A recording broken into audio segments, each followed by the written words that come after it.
Good morning, ladies and gentlemen, and welcome to the January 4th, 2024 State Board of Education meeting. I'm Eric Davis, Chair of the Board, and I call this meeting to order.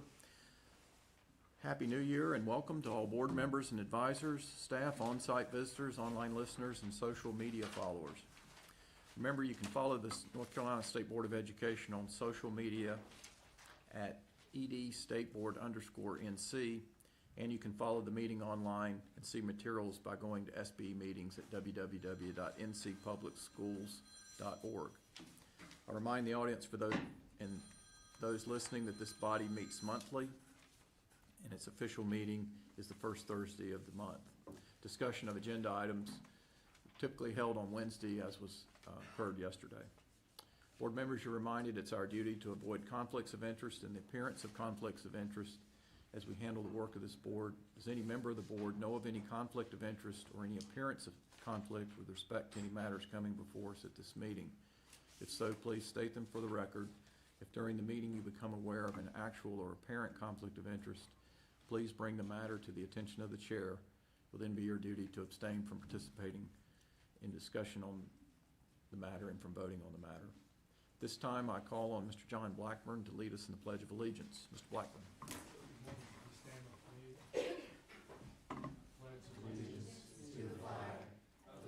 States of America and to the republic for which it stands, one nation, under God, indivisible, with liberty and justice for all.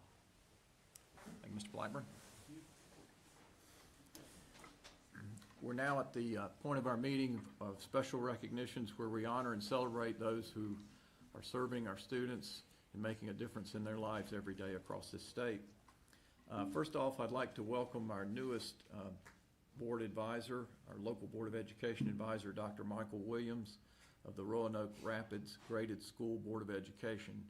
Unfortunately, Dr. Williams is under the weather and not with us today, but we look forward to him joining us in February and benefiting from his expertise and advice. Second, I'll now call on Dr. Christy Day to recognize recipients of a National Award Language programs. Dr. Day.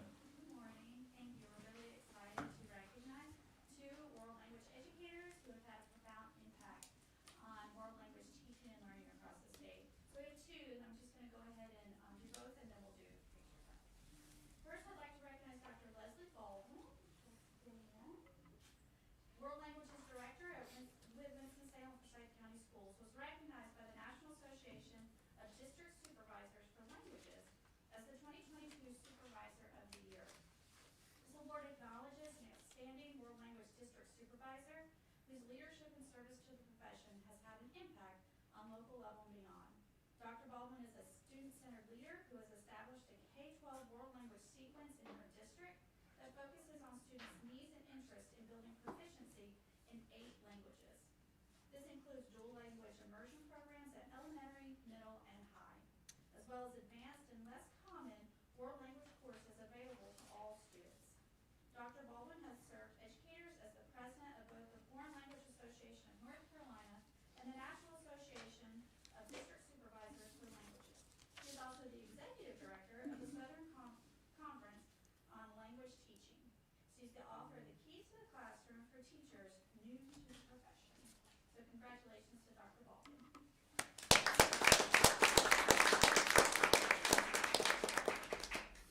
Second, we have Dr. Bobby Hobgood, Director of Language Resource Center at the University of North Carolina at Charlotte, who's recognized at the 2023 American Council on the Teaching of Foreign Languages Convention and World Languages Expo with the Post-Secondary Award for Excellence in World Language Instruction using Technology. His digital technology and support of language teaching and learning and dedication to sharing his knowledge with others make him a leader in the field. He co-authored Studying a World Language, an interactive guidebook to encourage language study across the lifespan. Dr. Hobgood has served as the president of the Southern Conference on Language Teaching, where he facilitated a virtual conference in 2021 and was awarded the distinction of honorary lifetime member of the Foreign Language Association of North Carolina, where he has presented every year at their conference for the past 30 years. His dedication to students, colleagues, and the profession has increased the collective knowledge of how classroom technology and digital pedagogies align Congratulations, Dr. Hopgood.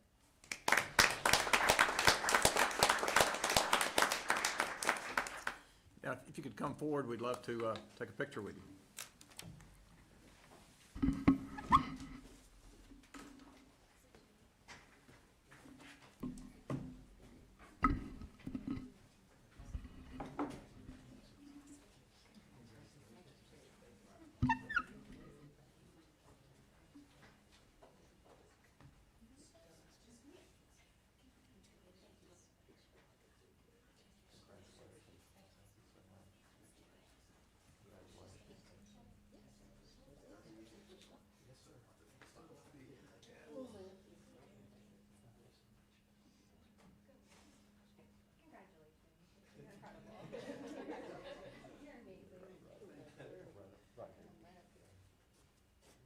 You want to take a tag on it?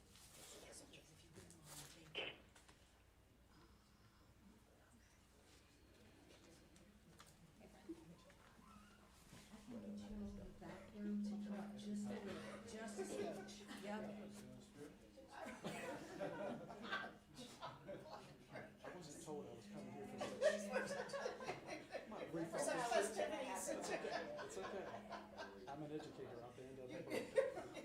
You've seen it all. Stand right here for me, please.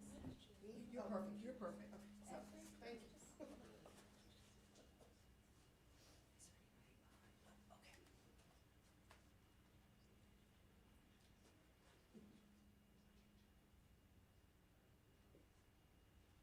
And 1, 2, 3, and one more. 1, 2, and 2.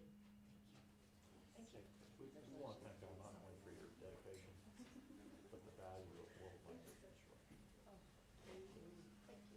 So you're always forever grateful. Thank you so much.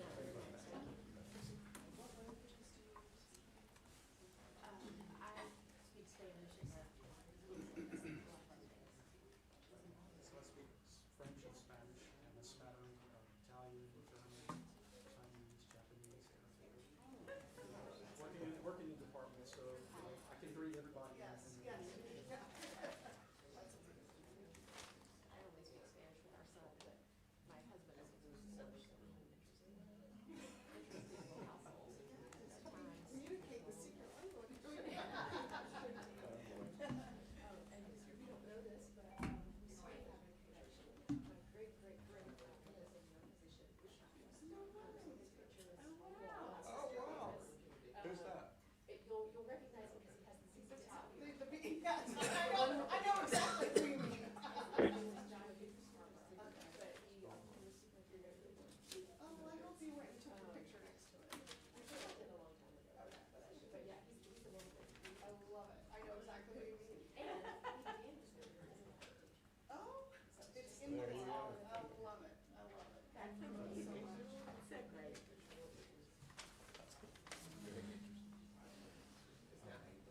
You okay with motion to you? Just give me a hand.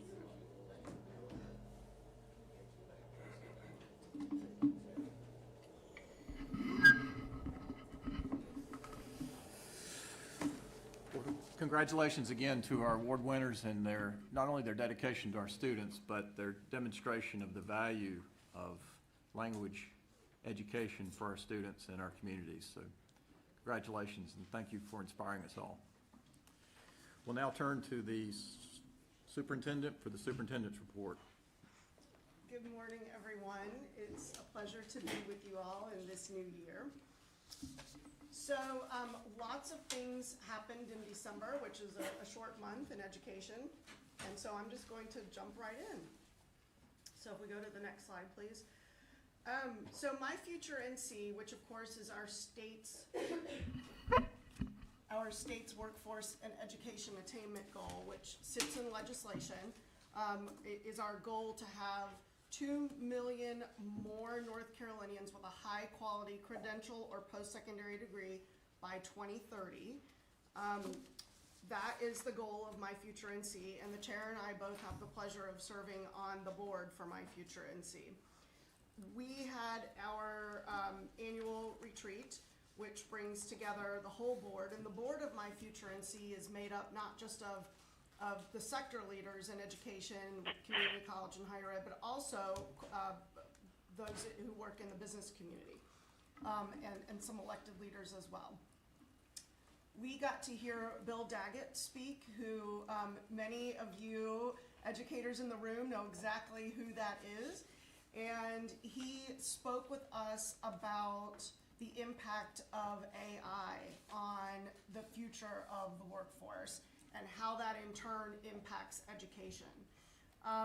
One of the things that he talked about was this shift from content to skills.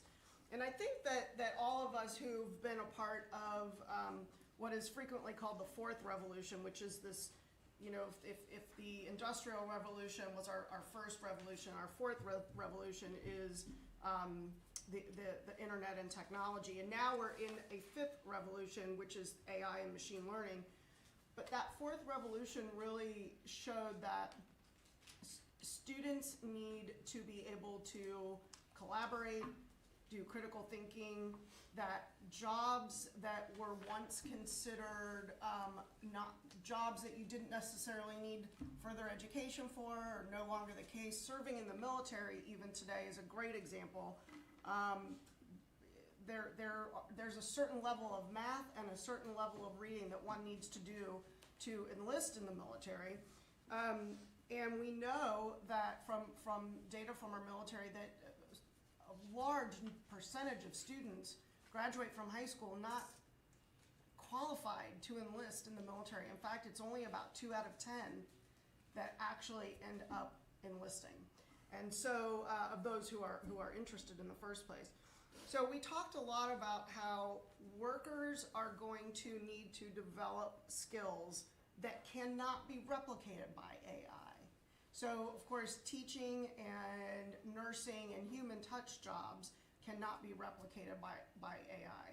However, there will be jobs that are replaced by AI and jobs that are created because of AI. And so we talked very specifically about the skills that students would need and the idea that knowledge is no longer enough, content is no longer enough, skills are essential.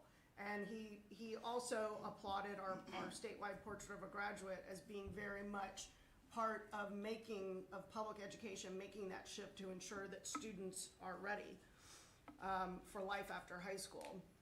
And so if we look at the next slide, we can see that My Future NC has 3 big bets.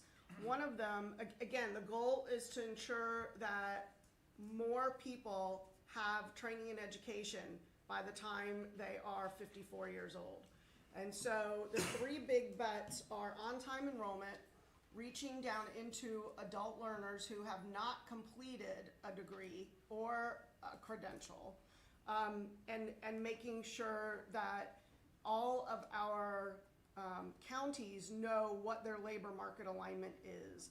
And so they've created profiles for every county that shows where the jobs are, who is educated, and to what degree in that county, and where the gaps are.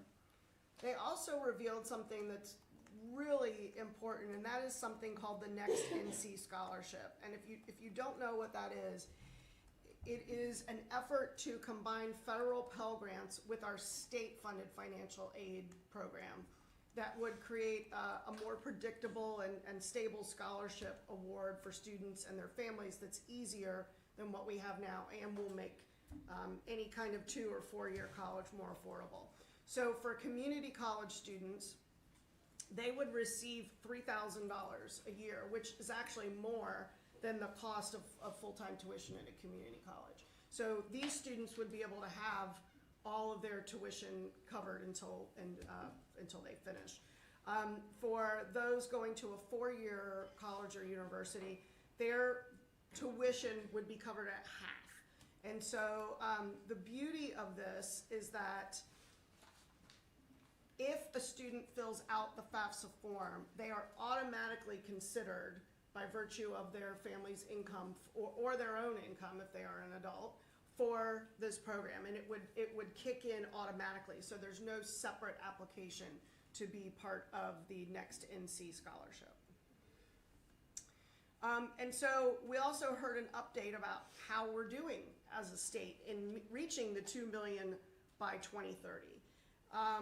One of the amazing pieces of data that My Future has made sure has been shared with education leaders in all 100 counties is how many students are actually getting any kind of degree or post-secondary credential within 6 years of finishing high school.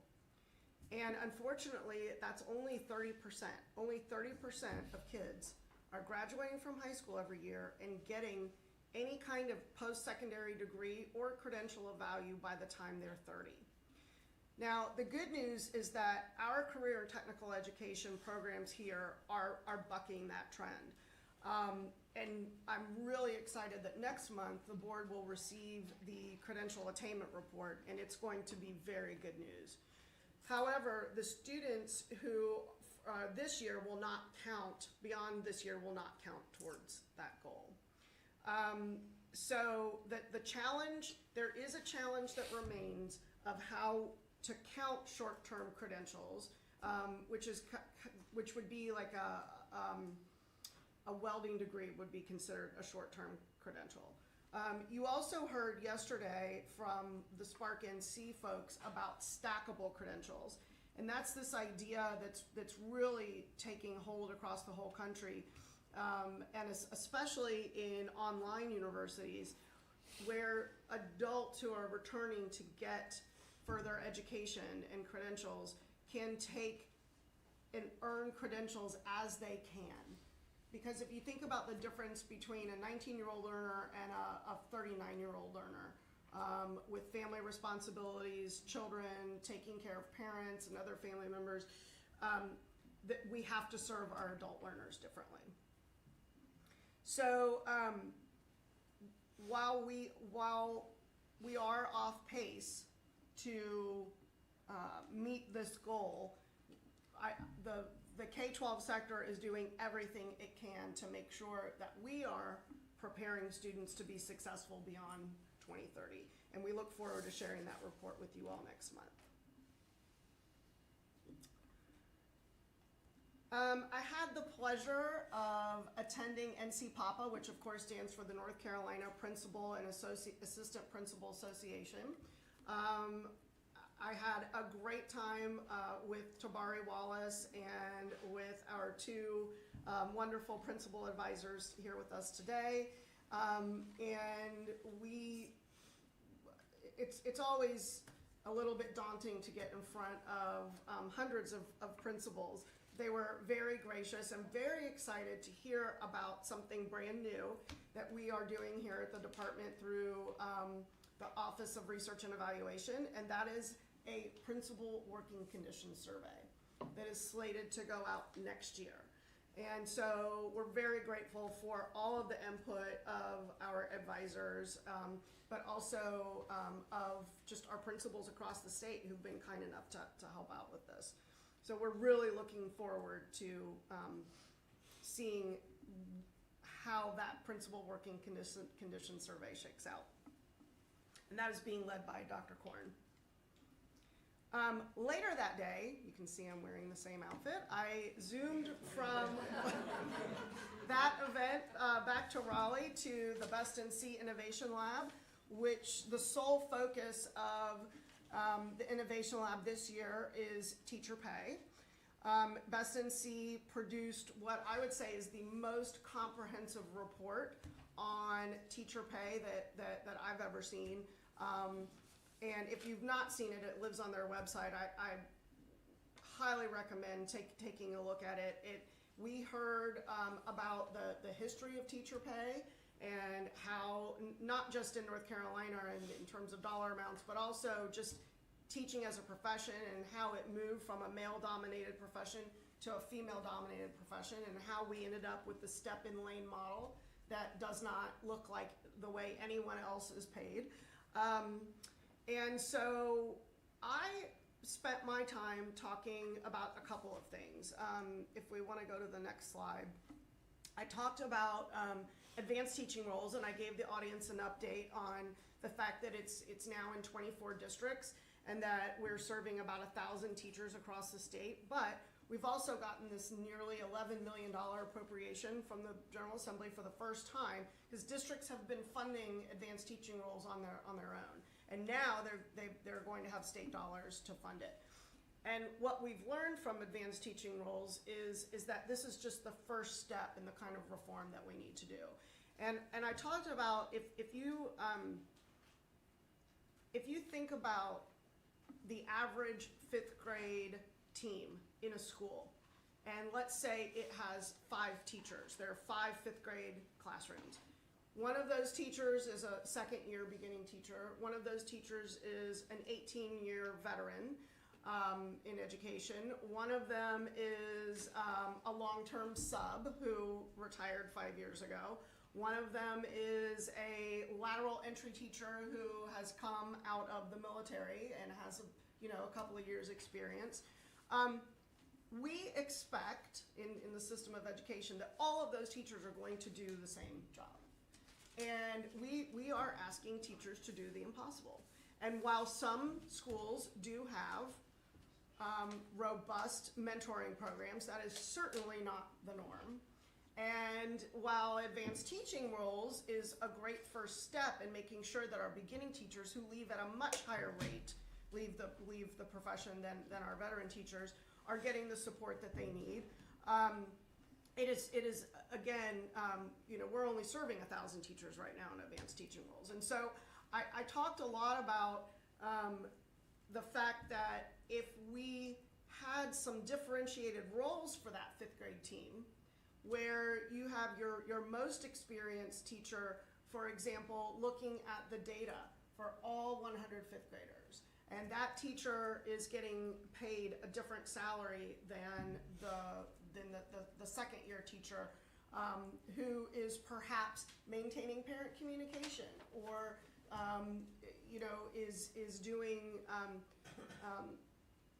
is continuing to learn on the job the way attorneys do when they first pass the bar and then jump right into a job.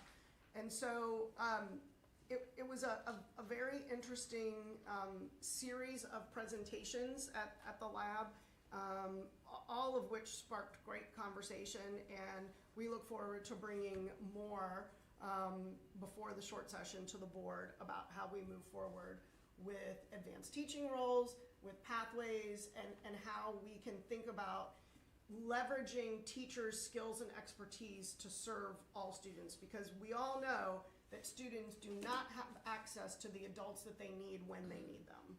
So we want to perhaps think outside the box about how we serve students, and at the same time, I also shared information from a McKinsey study that interviewed college students and asked them what their perceptions of being a teacher were. And it's the same thing that we hear over and over again. It's lack of ability to advance, lack of support and mentorship, and lack of pay.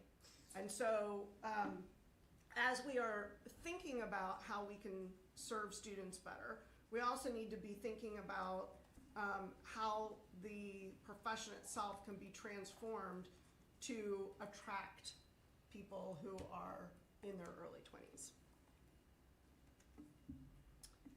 Next, for the past several years, Wake County Public Schools has done an amazing job at recognizing the future of jobs in IT, and have always celebrated Computer Science Week and also something called the Hour of Code.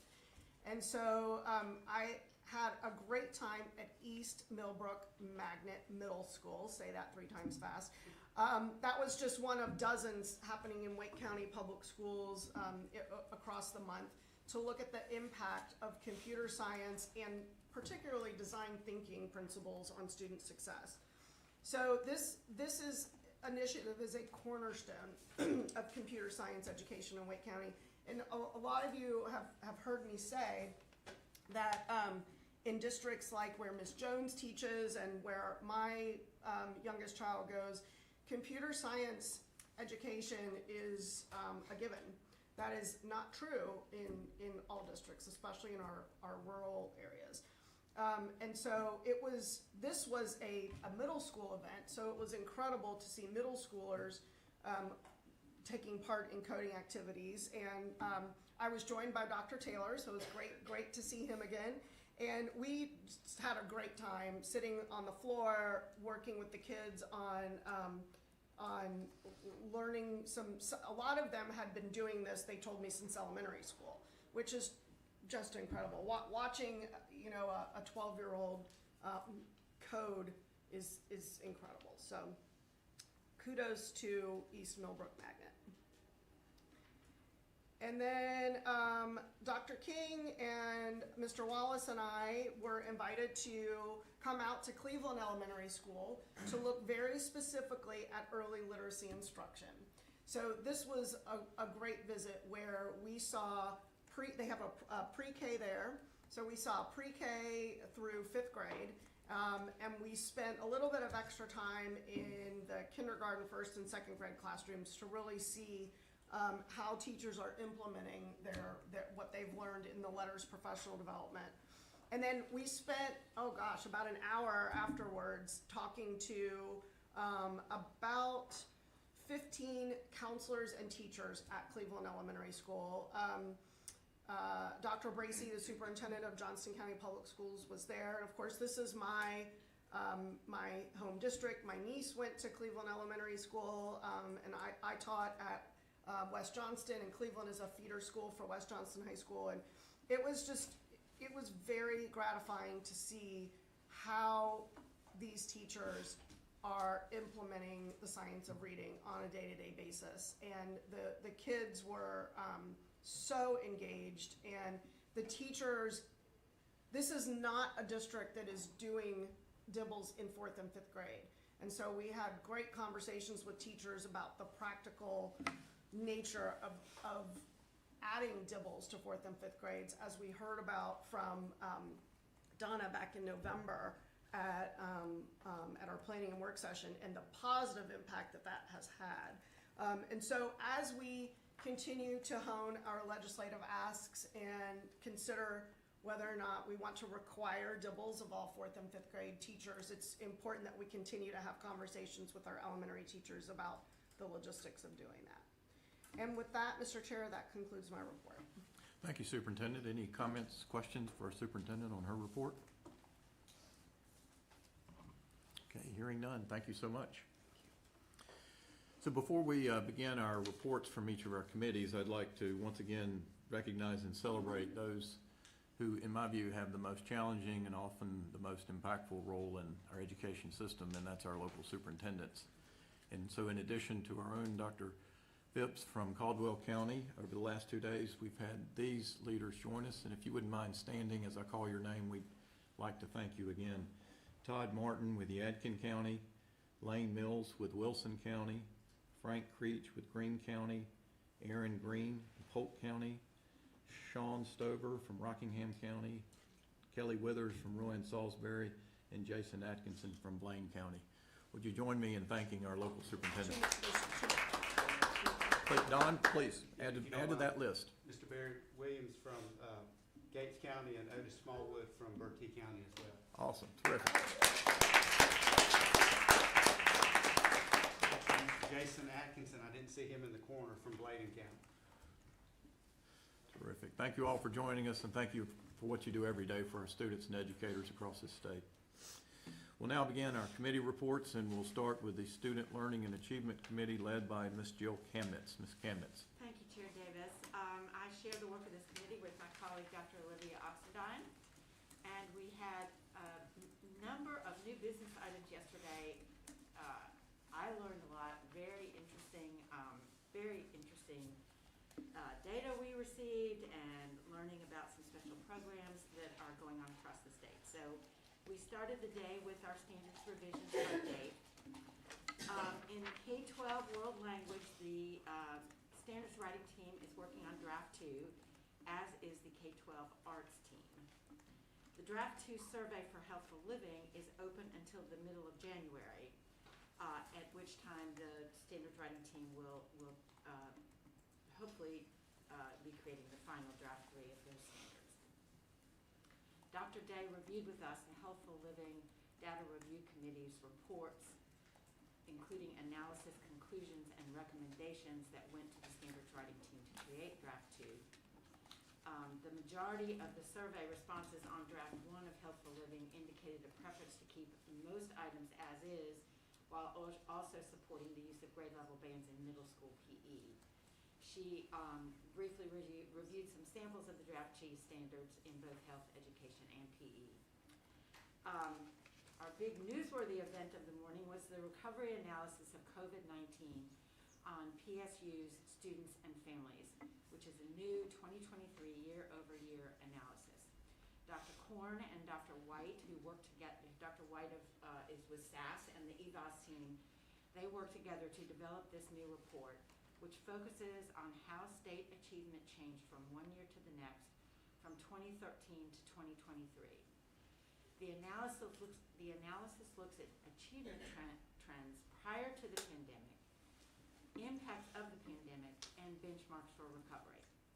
Districts have received local reports to help inform their discussions about pandemic recovery. While there has been encouraging early grades literacy and math progress, the data reveals that there is clearly a need to focus on targeted, evidence-based middle grades reading and math interventions. The DPI research team will continue to study and identify evidence-based interventions and collaborate with external research partners, and this study will be updated next year in 2024. The Every Student Succeeds Act, which was referred to as ESSA, State Plan Amendment, Dr. Howard shared with us that DPI is drafting an amendment to our ESSA plan to address the impacts of COVID on school performance. These changes will include a reset of our long-term goals based on the 2021-22 school year performance, with annual measures of interim progress targets.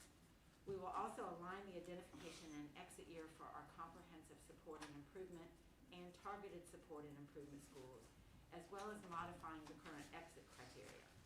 A statewide webinar is scheduled this month to gather input from stakeholders on the draft, followed by a 30-day public comment period, and formal recommendations will come to us in March. We heard about the Pattern for Reaching and Impacting Students in Math, otherwise known as PRISM, grant, which was recently received to address math disparities in rural schools. DPI was awarded this $7.9 million grant from the U.S. Department of Education.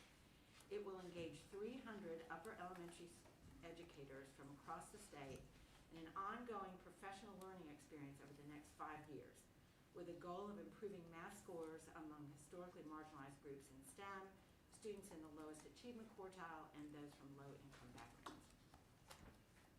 Finally, we heard about Spark NC and the Spark Labs. Spark NC is a nonprofit organization launched with support from the General Assembly and working with DPI. It is using an innovative educational approach to equip North Carolina students with the skills to thrive in a world transformed by technology.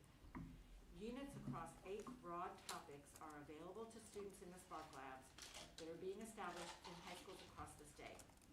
With guidance from a Spark Lab leader, students follow their interests, using these modular, stackable units to earn high school credits. The competency-based units include real-world projects, durable skills, and ethical practices. We had 2 items with action on first read. SLA 1 is a rules update, State Board of Education approval of temporary rule 16 NCAC 06G.0701 concerning parental concern hearings. The legislation requires that we adopt rules for these hearings. The proposed rule follows SBE policy PRNT-001, which we approved in November. The text of the emergency rule served as the text for this proposed temporary rule, brought to us after a period of public notice and comment.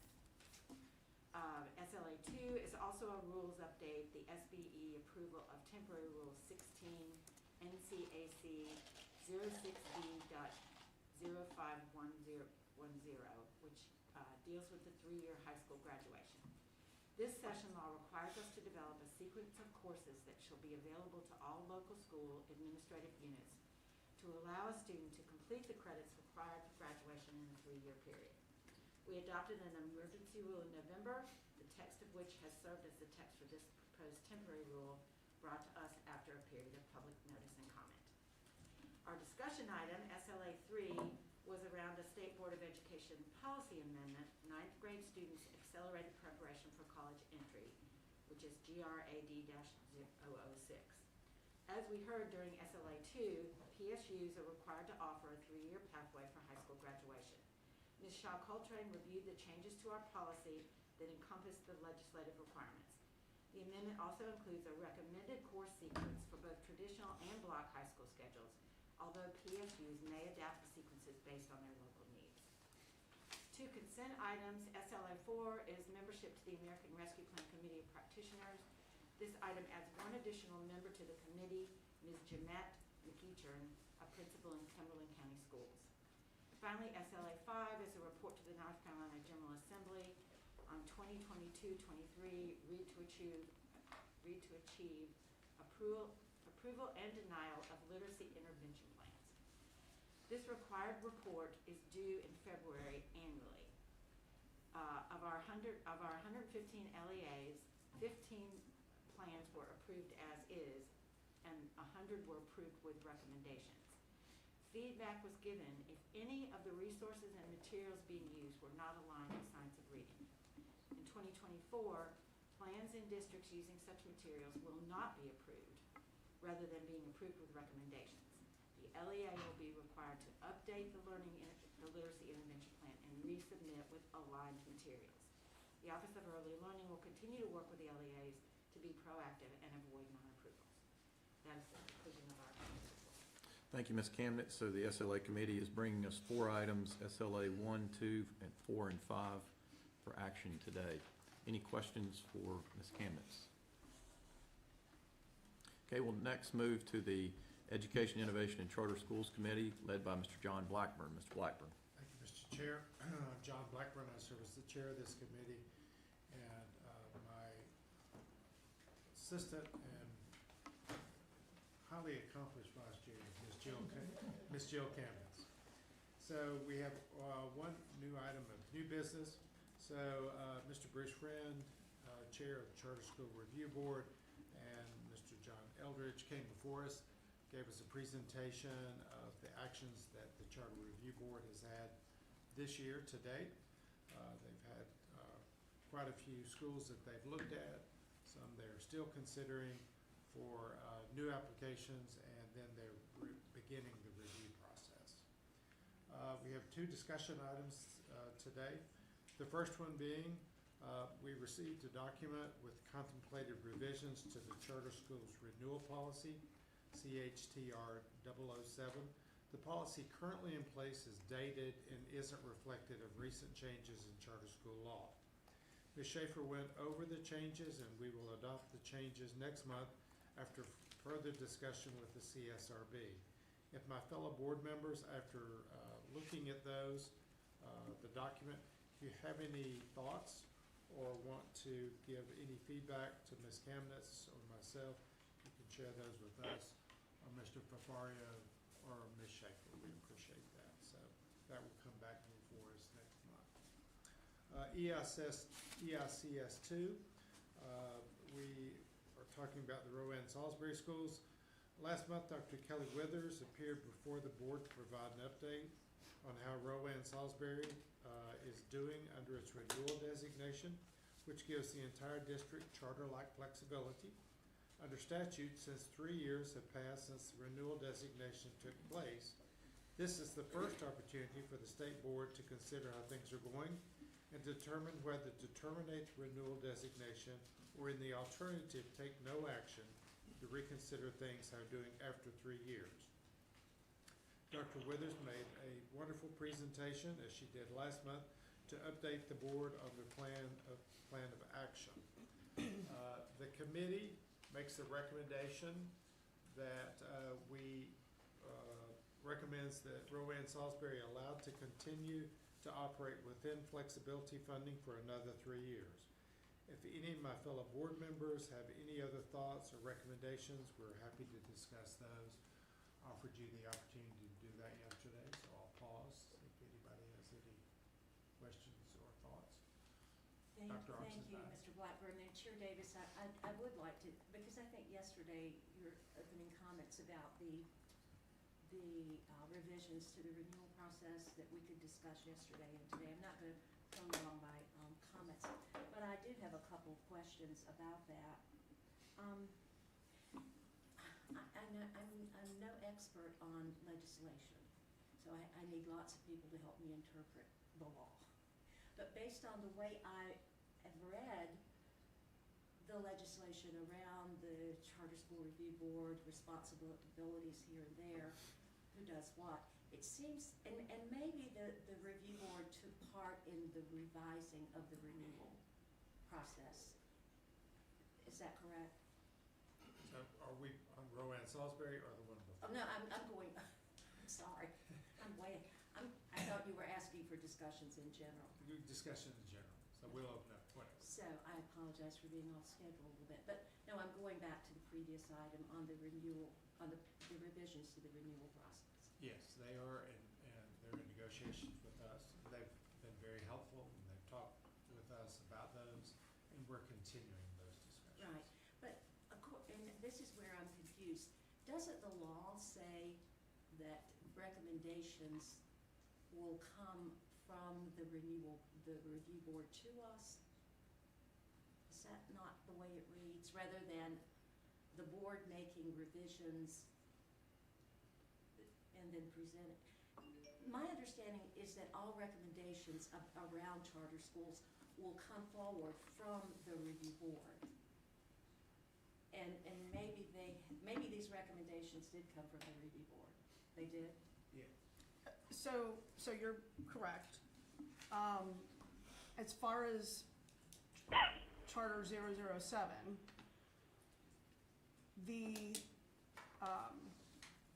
there are right now before you, what Ms. Schaefer delivered yesterday were recommendations to change the renewal process or the renewal policy that would eventually become policy. But I want to be very clear that those recommendations did not come from the Charter Review Board or from the Office of Charter Schools. And that was stated yesterday that they were, and we need to be clear that they were not.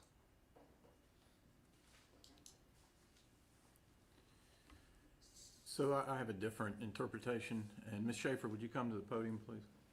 So I'm aware that some of the edits that to the proposed policy did include discussions with the Office of Charter Schools and their input, as well as specifically the guidelines that are incorporated for the 10, 7, 5-year, and so forth renewals did come from the Charter School Review Board. And so input in both those cases from the Office of Charter Schools and the Charter School Review Board were incorporated into that draft. The step that we're taking today by publicly sharing the draft policy then continues to have an open door for the Charter School Review Board to provide comment to us on now the actual draft policy and continue to discuss with us how we move forward on policy. So, Ms. Schaefer, could you share your advice and interpretation of the law for us in regards to the relationship between the State Board and the Charter Review Board on policy implementation? Okay, first of all, let me just say that there was a earlier action by the Review Board to recommend changes to the guidelines, just the guideline piece of that policy. And that came to the board, and the board has not approved those changes, but this was feedback back to the, and then after that, Mr. Fafario and I sat with the Office of Charter Schools Director and talked to her about her concerns about the current policy that were beyond the guidelines, but also the guidelines. So what was presented yesterday was a compilation of conversations with the staff and with the board and looking at the guidelines that the review board had proposed that the state board did not choose to pass. But that's, again, that was just a piece of the policy.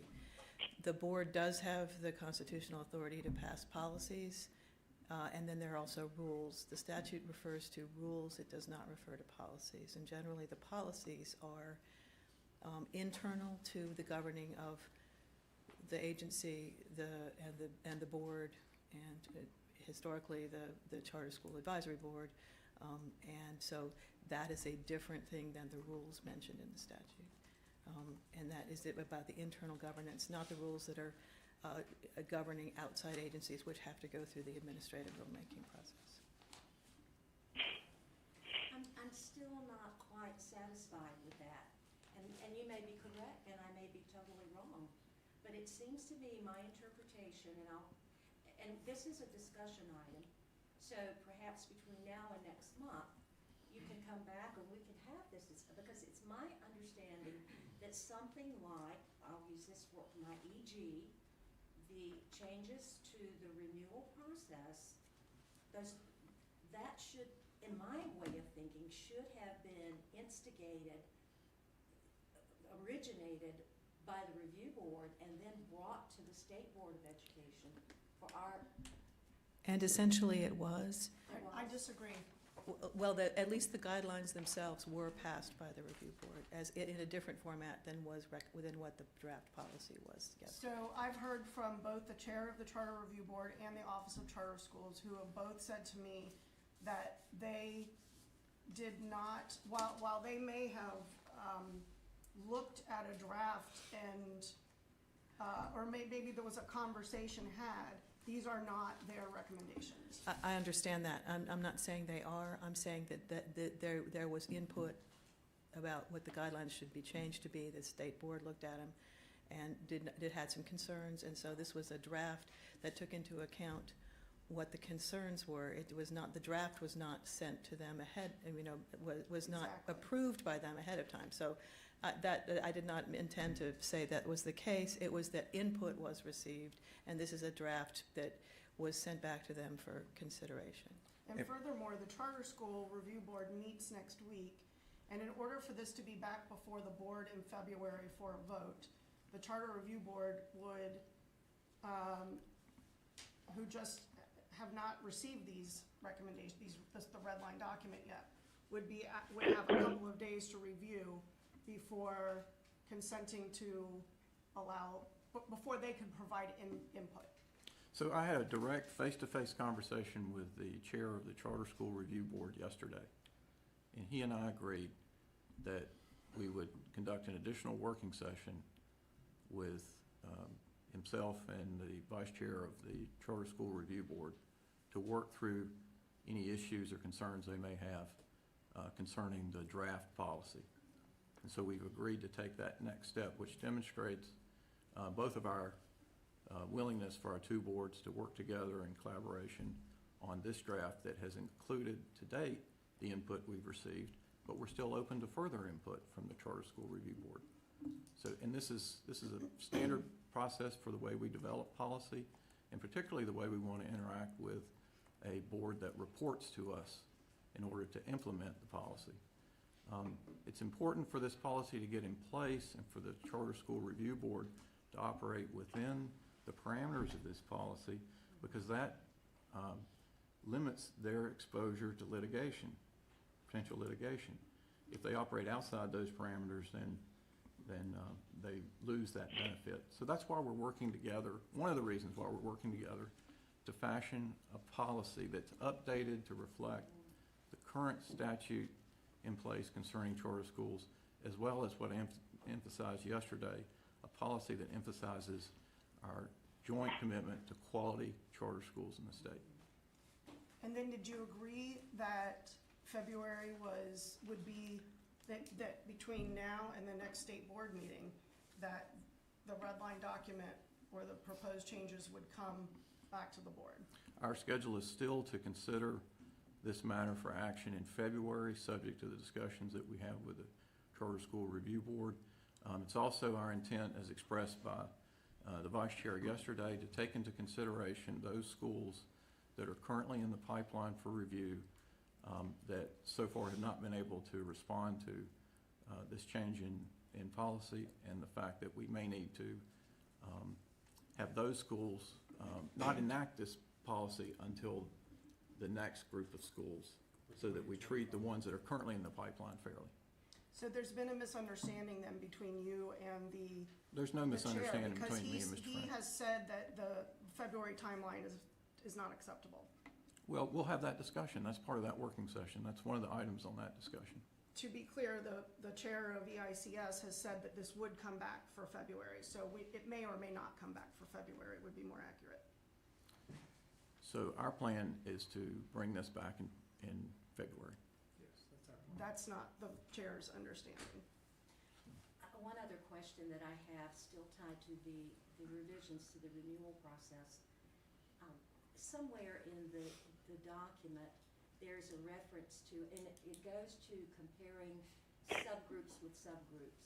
It's the subgroups of charter students with that same subgroup in I suppose, their LEA, or the LEA that represents the majority enrollment.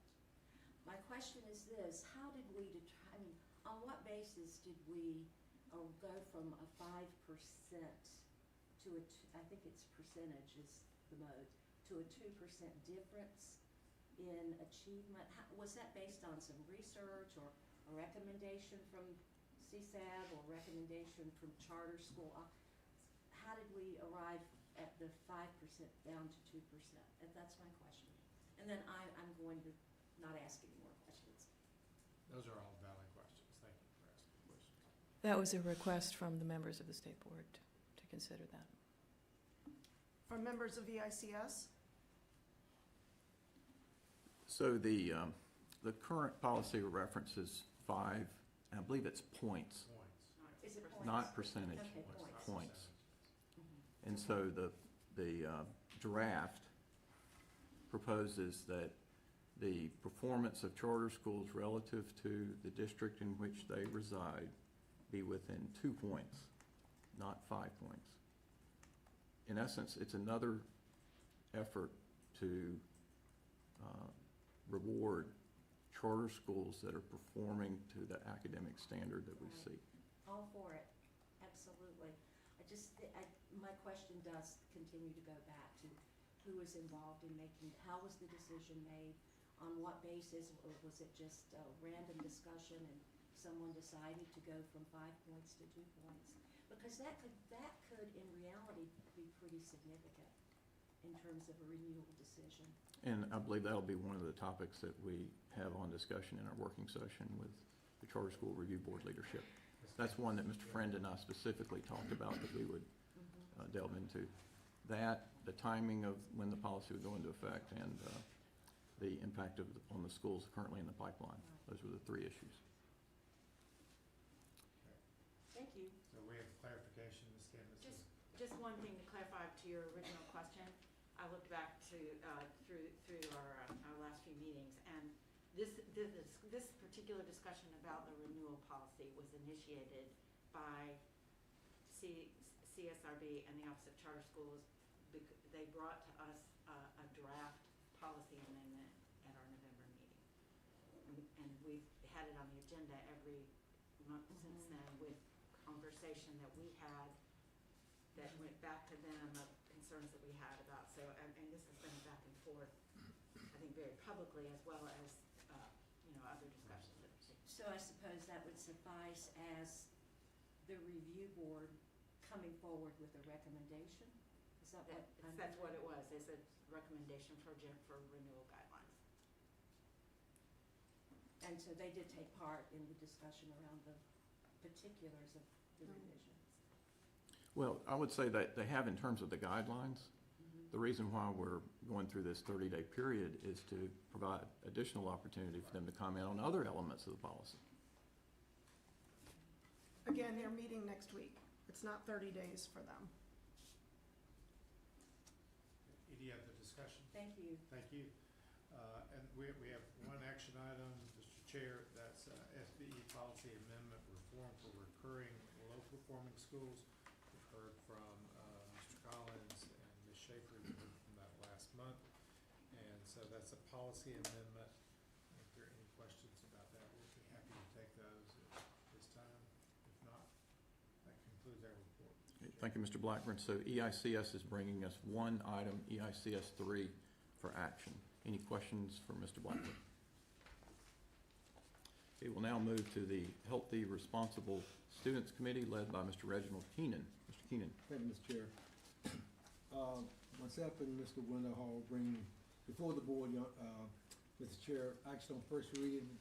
Yesterday, Mr. Ryan Collins presented changes from the rules originally proposed by the board and temporary rules proposed by this board in September of 2023. And as you know, that the General Assembly back in October the 3rd made significant changes to the state laws regarding scholastic athletics. And as a board, we're required to have temporary rules in place for the 24-25 school year. In the areas that was discussed by Mr. Collins and in particular changes that we talked about was, of course, the administration of interscholastic athletics, the student health and safety, the student participation requirements, amateur rules, the penalties, and the appeal process. And he did a very good job presenting that, which has already been talked about in the past. And again, we thank him for that great presentation. That was HRS 1. And for action on first reading. And then, of course, on action for HRS 2, it was the report to the General Assembly for the pilot program to raise the high school dropout age to 18. And of course, Ms. Karen Fairley had presented this in the past very thoroughly and talking about the pilot programs in the counties and the schools that were affected was Hickory Public Schools, Newton Conover City Schools, Rutherford County Schools, and McDowell County Schools. And basically the program was to find out what impact would the age difference have on the dropout rate and the graduation rate and short-term suspensions, and that information is in that report. So that is a report that has been asked to be received. And on HRS 3 to be received was Dr. Ellen Essett did a great job talking about the 2023 Healthy Active Children Policy Report and also the 2023 School Mental Health Policy Report, and talk about the data that we use to compose both reports. And it's very in-depth. I will not attempt to go through that, but there were key points that she mentioned regarding the 2023 Healthy Active Children Policy. She mentioned that one key point was 100% of the LEAs reported, 50% of the SHAC met at least quality, 72% of the SHAC provided any reports to the local school Board of Education, and 63% of the schools provide staff wellness programs. And as to the 2023 mental health policy, she talked about, again, the data that relates to the mental health policy within the schools. And one thing that stands out, many things stood out, but again, it was a lot of emphasis on the SISP, which is Specialized Instruction Support Personnel, and we talk about the benefits of that. And of course, very quickly, how it affected graduation rate, instruction time, reading and math achievement, school safety, access to medical and mental conditions, and chronic absenteeism go down, physical aggression goes down, substance abuse goes down, and teacher turnover go down. And of course, we all know those are very beneficial when you have the right support. Also, she talked about the challenges of what's going on for school counselors fulfilling inappropriate duties, 47th in the nation, and spending. That's a challenge. School social workers not paid for advanced degrees. School psychology pipeline does not meet our current needs. That's some of the challenges that we face along with many others. And on the last presentation from Dr. Lane Mills and Dr. Kim, as she called, Dr. Mills spent time talking about WASH, which is the Wilson Area School Health Centers, and talk about the benefits of it, how so much can be done on site. You know, it keeps parents from taking off work. It takes more instruction time that the kids can be back in the classroom. And of course, as he said, if you do that, you gotta have the right partner. And he emphasized how it was important that his county has the right type of partnership. And it's no doubt a great thing, just that wish every school to have it, but it's all about resources. Do you have the actual finance to support such? But if those who can, I would like to see them get that. I'm sure they would love to have that too, but no doubt that is a great, great benefit to the children, staff, and to community. And with that, Mr. Chair, concludes my report. Thank you, Mr. Keenan. So the HRS committee is bringing us 2 items, HRS 1 and 2. Any questions for Mr. Keenan? All right, next we'll turn to the Educator Standards and Practice Committee led by Dr. Olivia Oxendine. Dr. Oxendine. Thank you, Chair Davis. I am Olivia Oxendine, and I chair this committee, and joining me in that responsibility is Dr. Donna Tipton-Rogers. Yesterday, we had a very good discussion. Yesterday seemed to be around the theme of temporary rulemaking. So Ryan Collins came forward, and he thoroughly presented several areas of rules that are listed for you in your items that I suppose generated from Session Law 2023-128 coming out of this session of the General Assembly. I believe I'm correct in saying that Mr. Collins did note that changes had not, in terms of temporary rulemaking, major changes had not taken place with respect to our authority to make rules around the standards of professional conduct. That had not happened in quite a while. So a very thorough discussion on that. 3 categories of temporary rules. One category is to readopt and amend 16 North Carolina Administrative Code 06C.061 through and 0602. To adopt is another category of temporary rules, and this is again the NCAC 06C 603 through 0608. And the third category is a category of rules that are going to be appealed. And that is again 16 NCAC 06C .0372 through 0376. These rules should take effect by, I think it's April 8th. A very nice timeline is included in your material that lays out all the steps that have brought us to this point in terms of us acting and approving those recommendations. The next item, ES&P 2, is an action item, and this has to do with the revisions to the licensure renewal credits. This item has been discussed twice, and it's coming to us today for action. For approval, I should say, and I just do want to point out a couple of highlights in terms of these changes in the renewal credits. One of them has to do with the digital learning competencies. No longer are those competencies treated in an isolated way. Now they can be embedded in general content or content-specific courses that are eligible for renewal. So that is, to me, that's an important change. Another change has to do with allowing educators to use for credit purposes attending mandatory training, either required by NCDPI and SBE or required at the local level. And those opportunities or those activities can be translated into CEUs for renewal purposes. And I think the other caveat to that is as long as the educator had met the literacy renewal standards. And then another area to highlight is that educators who can no longer, and the term that Dr. Tomberlin used was bank or save credits that they have been earning when they go up for renewal for national board certification. Those credits have to be used during the span of time in which they renewed national board certification. The next item is ES&P 3, a discussion item, and this has to do with the advanced teaching roles. Dr. Tomberlin made the presentation. At the conclusion of the presentation, several questions around the distribution of the dollars. I asked Dr. Tomberlin if he's coming forward right now to add a little clarity around the decision-making process in the distribution of those dollars. Thank you, Dr. Tomberlin. You're welcome, Dr. Oxendine. Good morning, everyone. So this is just to clarify some of the rationale behind how we're distributing the funds for this fiscal year. So I think it may be helpful for the board to understand how we categorize our programs.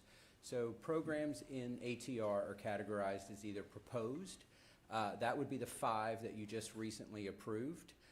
They are not operating in the current fiscal year, but they have been approved by the board and then will begin implementation in the following fiscal year.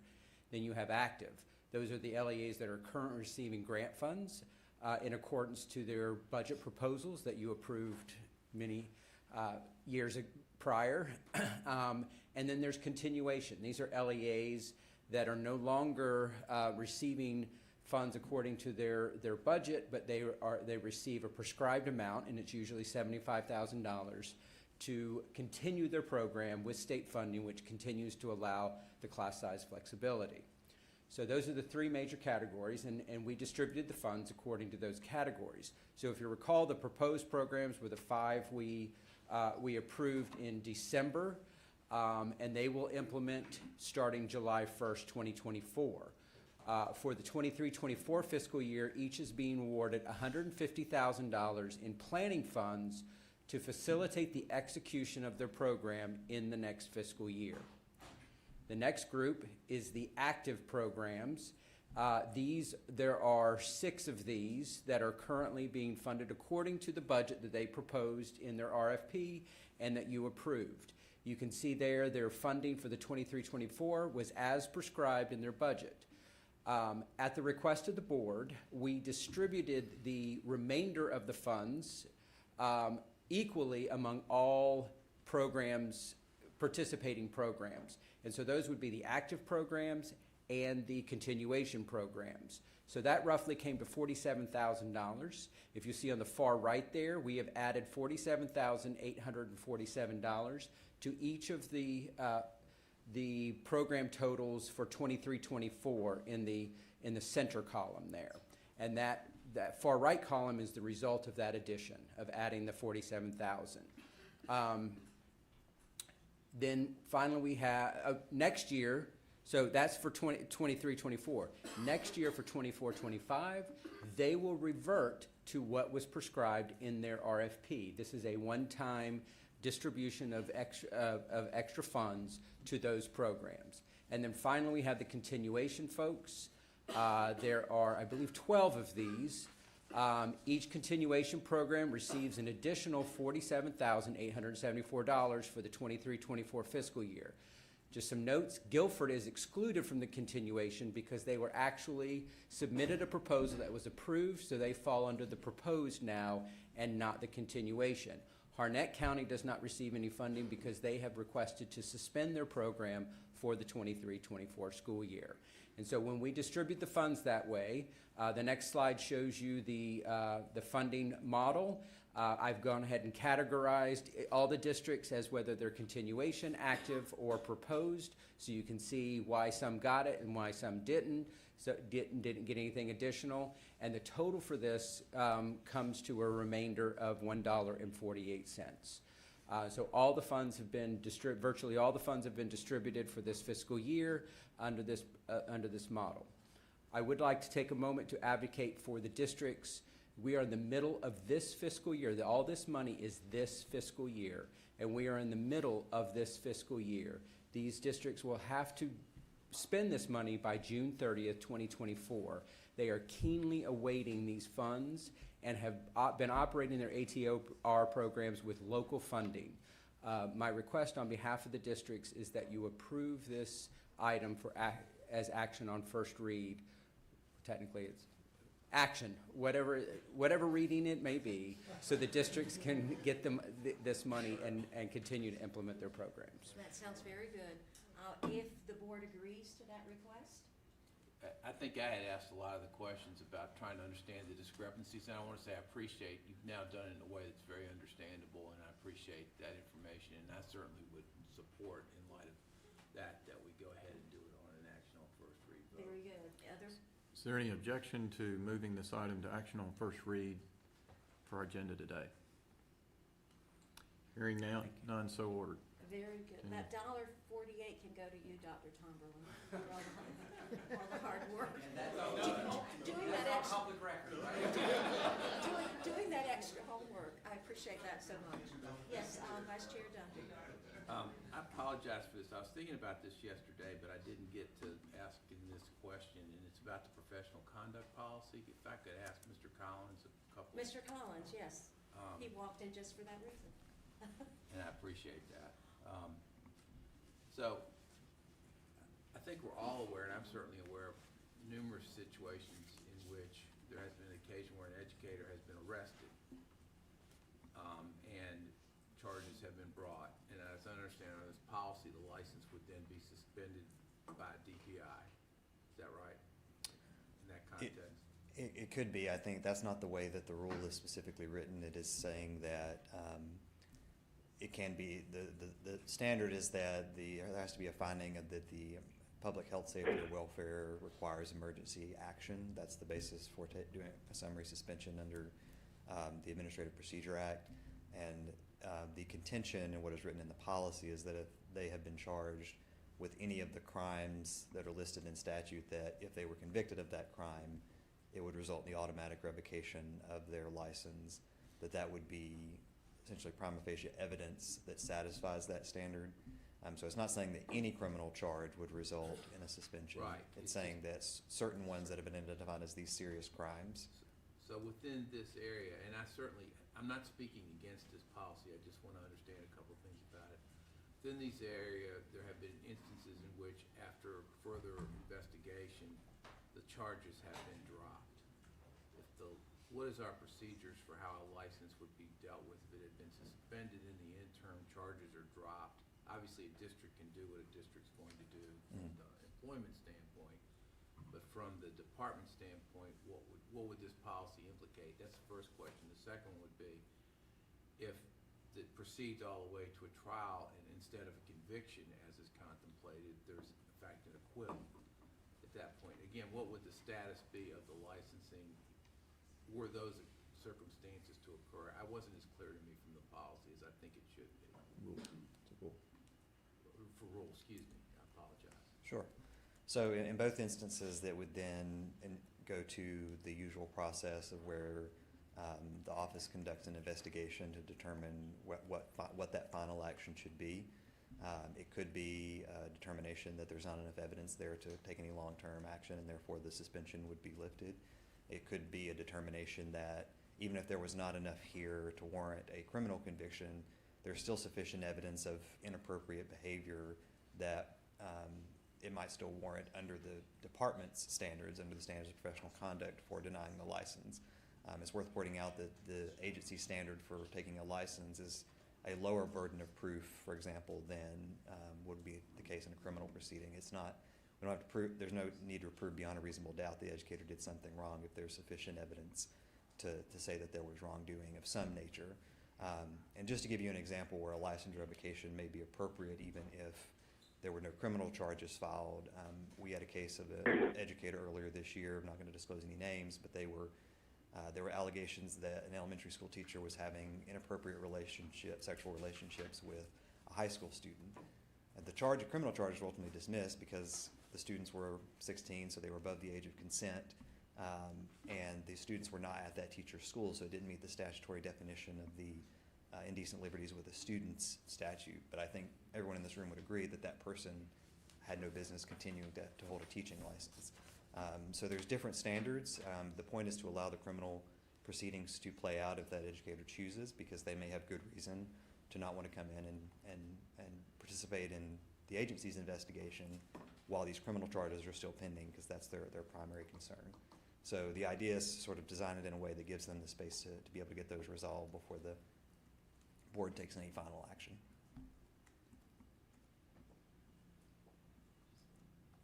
Other questions? Do you have another? I don't think, I guess what I'm trying to make sure is, within the policies built in the notion, if, hypothetical, there's a completely baseless charge ultimately determined, although a charge is made originally, is there some clear process by which the license would be positioned to, that is, it's just not dropped into this category where it's suspended, it would be, at that point, it's followed up sufficiently that would be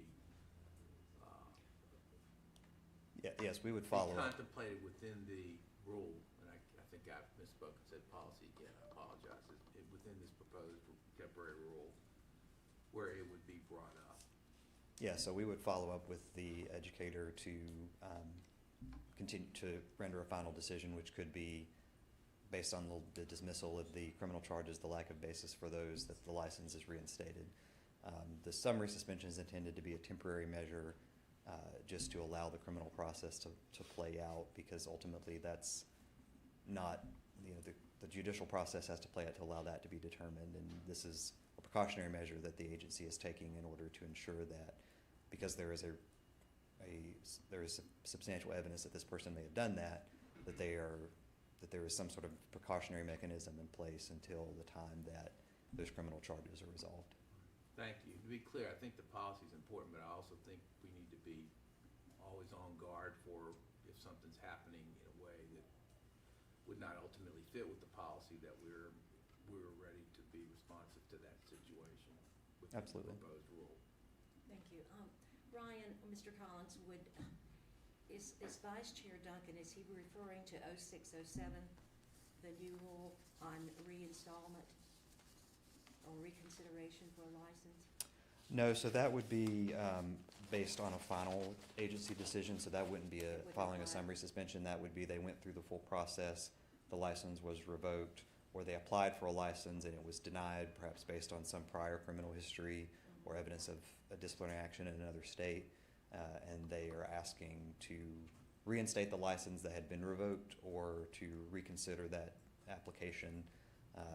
And argument might be that enough time has passed, or that the original basis for the decision, maybe there was subsequently an expunction of that prior criminal history. There could be a number of reasons why they would ask for that. It would still go through the process of a decision that the superintendent would make based on the available information and the various factors that have to be considered, but that's following a final revocation or a denial. I see. And then the term license, is it safe to assume license covers all categories that we issued, that we approved? Any professional educator license issued by the department. Very good. Other questions? If not, I'll move on to the last two items. ES&P 4, this is going to be a discussion item, and it is a request by an EPP to receive initial authorization to, this is the Moreland University out of Washington, D.C., and they are requesting initial authorization in order to prepare candidates to earn a license or be awarded a North Carolina educator's license. And this is possible through General Statute 115C269, Policy TCED 004. The Moreland University application is proposing plans to prepare candidates in the area of elementary, middle, secondary, and several, I think about 8 different categories in the area of K-12. So that is returning next month. The final item is also a request from KIP. KIP stands for Knowledge Empower Program, and this is the request is coming from the KIP North Carolina model, and to have initial authorization, also to prepare candidates in the area of, it's a residency pathway, and the preparation categories would be K-6, elementary ed, middle math, and middle ELA. If you have other questions about these final two items, and they are requests to operate as EPPs, you have all of the information, additional information in your material. That concludes my report. Thank you. So the Educator Standards and Practice Committee is bringing us 3 items, ES&P 1, 2, and 3 for action today. Any questions for Dr. Oxendine? We'll now turn to the Business Operations Committee led by Vice Chair Alan Duncan. Vice Chair Duncan. Thank you, Chair Davis. Along with John Blackburn, we do the work of the Business Operations Committee, and we have 4 items on action for first read. The first one, Biz Op 1, is approval of contracts over $500,000. We have 4 of those. The first one is the Workers' Compensation Claims Management Contract for the years 24 to 25. You recall about 6 months ago we approved the contract, which Dr. Townsend did an excellent job of negotiating. It continued for 1 more year through the end of June of 24. Our contract was Sedgwick. The intent had been to go ahead and start a bidding process and work through an RFP process and to have that going through the fall. And unfortunately, that was delayed because there had been some discussion or communications in which DIT suggested they should be the appropriate oversight body for that bidding process.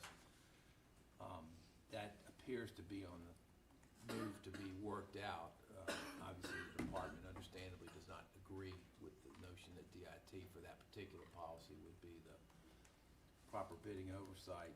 But as a result of that delay, it's need to get another year extension, which unfortunately is more than what we're paying for this year. It's now an increase that's been created by this. So we are now approving the one-year extension, which will be needed in order for the bidding process to take place, to go into effect for the prior year. This is a complex contract, and it's an important contract for all our employees around the state. Second contract item is a homeless and foster care education contract with SERV at UNCG.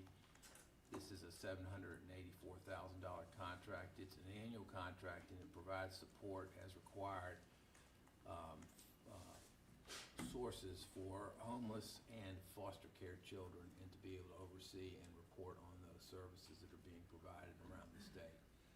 Those students are an important part of the children that we see. They're children who have been heavily impacted by adverse circumstances in their life, and so I think this board has always valued that contract and other related contracts is very important to the welfare of children who are having very difficult circumstances in their life in North Carolina.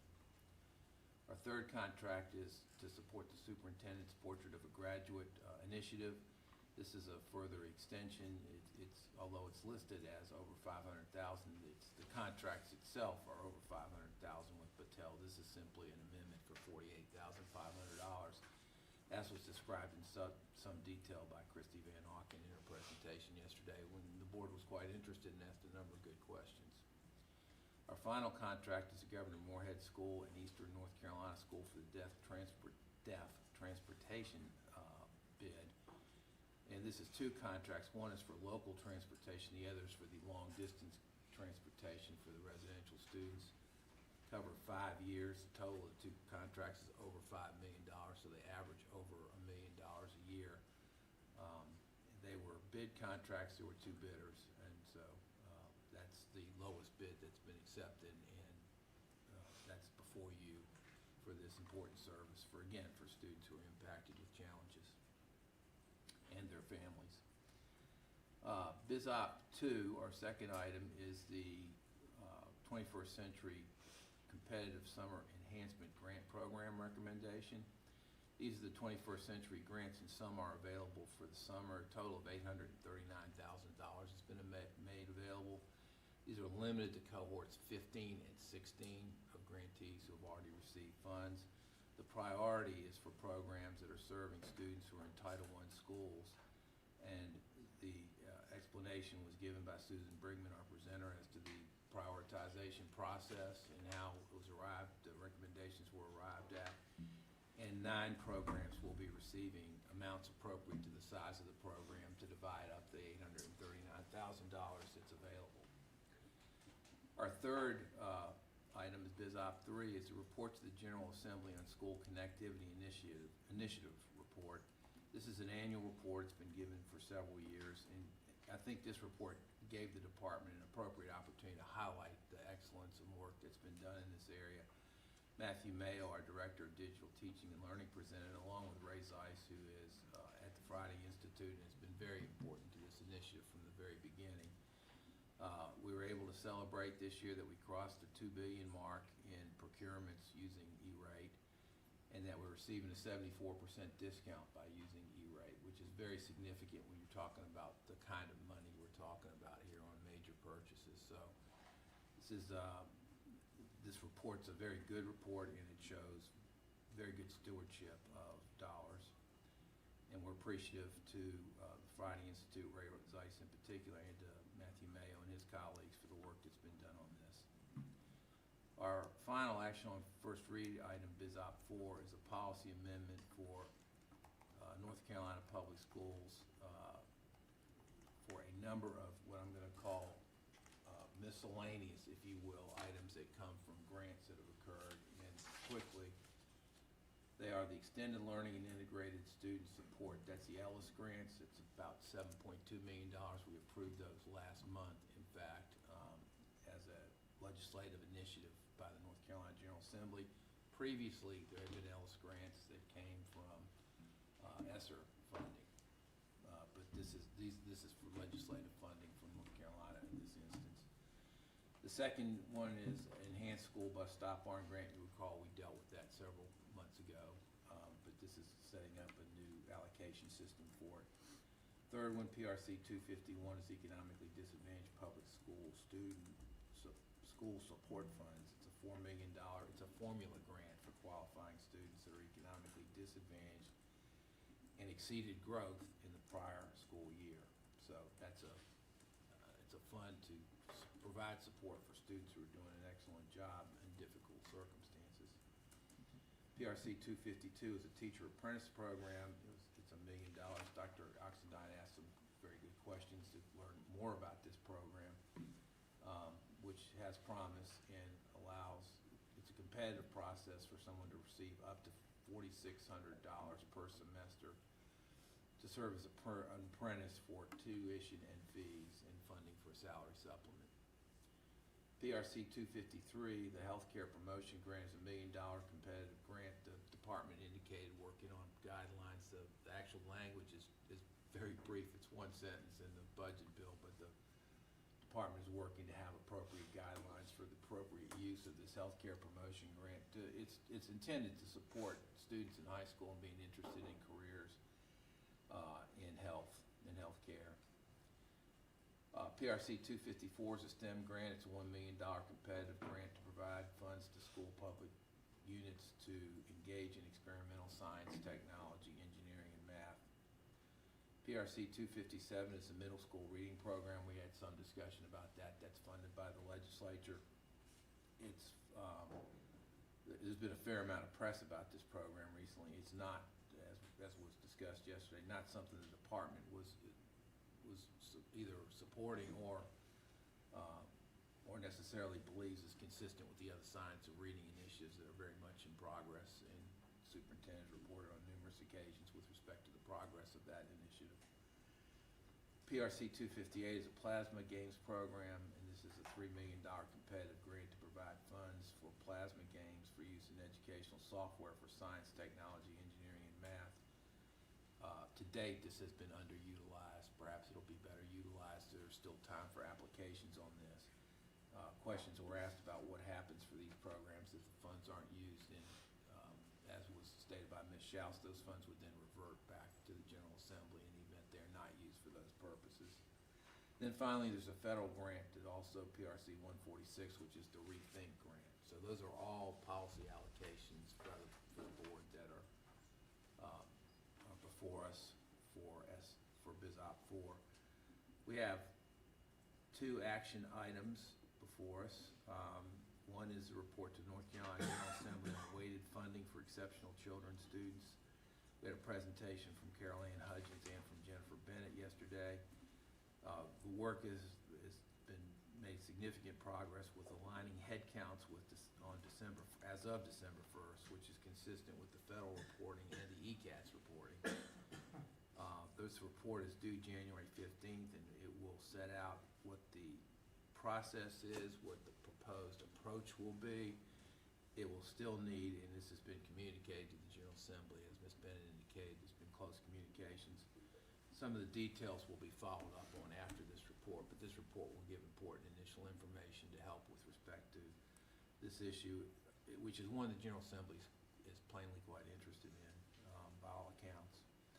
BizOp 6 is not the same, but is also in the area of exceptional children. It's the report on a study for students with extraordinary costs. And Dr. Carol Ann Hudgens reported on this, and it's pretty complex. It's looking at 10 variables with respect to public school students with potential private school placements. So we received a report that we now believe, plus or minus, very close, so that's 139 students who would fall into this category presently. We also understood there are limitations on placements in some of these private schools. There are waiting lists in several of them. And of course, part of this is also to get a sense of what the financial costs would be and how we make sure, regardless of what the financial costs are, that whatever the private facility is, it's equipped to actually handle the important needs of our children that would necessitate specialized care or treatment that the district itself could not provide. So this is more in a study phase. A report is due shortly, and I think what we're doing now is being in a position to provide information. This only came forward in October, so a lot of information's been gathered since then. That's going to be provided, and then some, if you will, general outline of how we try to move forward, which will take place over the course of the next year. Then we go to Biz Op 7, which is a discussion item. It's a report to the North Carolina General Assembly about timing of how we fund and approach for how we fund. We had a very good discussion about this, and Alexis Schaus had a very good presentation. She has a very good way of making difficult concepts understandable, and pointed out the problem in timing, the differences that occur. I mean, looking at history, the differences that occur between how charter schools are funded versus how LEAs are funded, and issues that arise in terms of the timing. This report is required by session laws by February 15th, 2024, so we have another month before we have to approve the report to go forward to the General Assembly.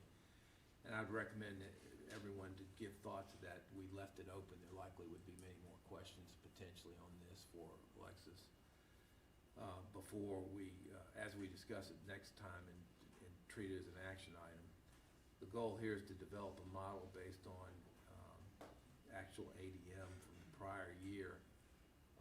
That's an easily stated goal. It's a little harder to do than it sounds, and I know Dr. Phipps could probably attest to that better than anyone else sitting around this table and the other superintendents in the room. But it's very important to the districts, and I believe this is, again, something the legislature is quite interested in. It's a report that they will, not every report we send is looked over as closely as some other reports. This will, I suspect, be another one of the ones that will be looked at pretty closely. Then we have two consent items. Biz Op 8, we have 2 new finance officers, which is always something to celebrate because we have continued to want to make sure all districts have a strong financial officer.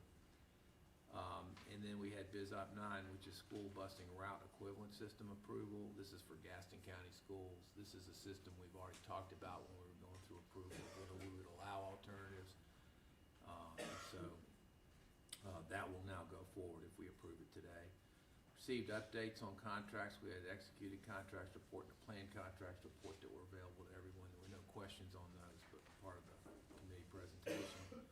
We also had the monthly budget report presented. Again, no questions on that, but Alexis Schaus did come back and gave us a report on all funding with respect to ESSER 2. And there's 2 reports, one on the money administered by the department and one on the money that was given out to the various districts. The net effect is that both reports show that all funds were expended. Up 0.2 of 1% was not expended in one of the categories, and right around 1% was not expended in the other category. In both instances, there may be some additional funding that comes out of that for already made commitments. So that's a summary of the Biz Op committee meeting. Or any questions or comments, glad to take them, or otherwise that is our report. So the Business Operations Committee is bringing us following items 1 through 4, 5 and 6, and 8 and 9 for action today. Any questions for Vice Chair Duncan? Dr. Oxenden? Not a question, but I do want to make a comment. The presenters yesterday in your area, in the BSOP area of the agenda were just absolutely on target. Hard work, very clear presentations, learned a lot. Thank you for saying that, and I do thank all the members of the staff who work on these issues. These are complex, very difficult issues, and they do an excellent job, and they work very hard, so we should express that kind of appreciation. Thank you for doing that, Dr. Oxenden. Any other comments? Then that concludes our committee reports today. We'll now vote on any item requiring action from your reports. A thorough discussion report was provided on each of these items.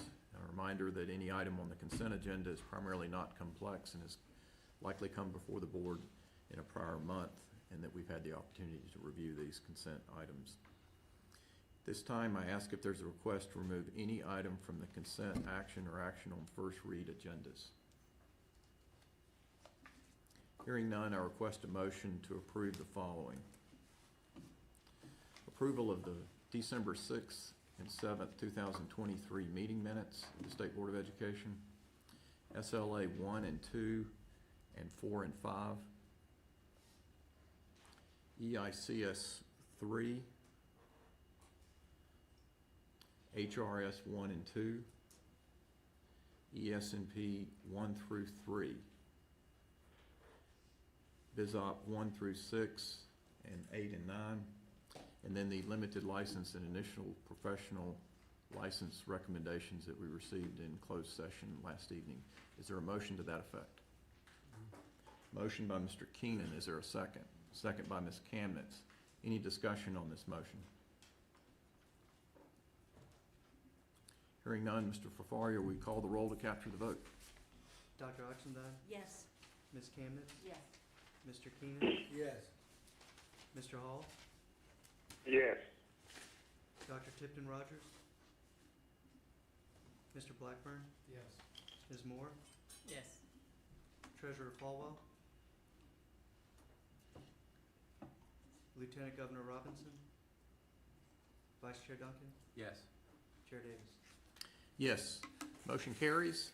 That concludes our action items for this meeting. I want to thank all staff, particularly our DPI staff, for their work preparing this month's meeting, as well as my colleagues on the board. As a reminder, our next month, we'll be meeting on January 31st and February 1st. I hope your new year is off to a good start, and we look forward to seeing you on January 31st. I now ask for a motion to adjourn. Motion by Mr. Blackburn, and is there a second? Ms. Kamnitz. Mr. Fafarian. Dr. Oxendine, Yes. Ms. Kamnitz, Yes. Mr. Keenan, Yes. Mr. Hall, Yes. Dr. Tipton Rogers, Mr. Blackburn, Yes. Ms. Moore, Yes. Treasurer Falwell, Lieutenant Governor Robinson, Vice Chair Duncan, Yes. Chair Davis. Yes, we stand adjourned. Have a good day.